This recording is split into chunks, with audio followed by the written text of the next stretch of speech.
Meaning of excommunication. Excommunication. Excommunication. Excommunication. Excommunication.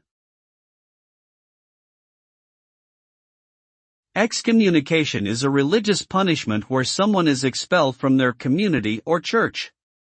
The result is that the person is cut off from the spiritual and social benefits of their religious community, and may be seen as outside the bounds of acceptable behavior or belief.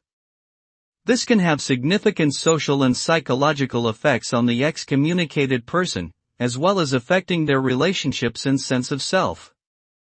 It is a serious penalty that has historically been used to enforce religious doctrine and maintain social order within religious communities.